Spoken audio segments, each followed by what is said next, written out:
Հարգելի օգտատեր, անկախ նրանից, որ 30 տարի առաջ, 50 տարի առաջ եք ամուսնալուծվել, փաստացի ձեր նկարագրածով դուք ունեք սեփականության իրավունք, իրան անշարժույթի նկատմամբ։ Հետևաբար, քանի դեռ ձեր սեփականության իրավունքը չի դադարած օրենքով սահմանված կարգով, դուք այո իրավունք ունեք եւ այն մասով, որ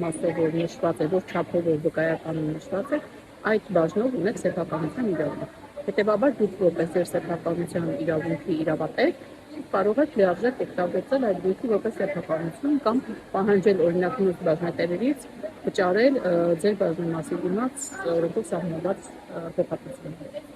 Կամ կարող եք դատական կարգով դիմել, օրինակ պահանջել, որպեսզի ձեր բաժինը փաստացի առանձնացվի, եթե հնարավոր կլինի առանձնացնել, օրինակ կլինի սեփական տուն, այնպիսի հնարավորությունով, որ ձեր մասնաբաժինը, որը որ վկայական նշված է, ըստ փորձագետի եզրակացության, եթե կտրամադրվի, որ հնարավոր է առանձնացնել, կարող եք նաև այդ պահանջով ներկայացնել դատարան եւ խնդրել առանձնացնել ձեր բաժինը։ Այսքանը, լավ եղեք։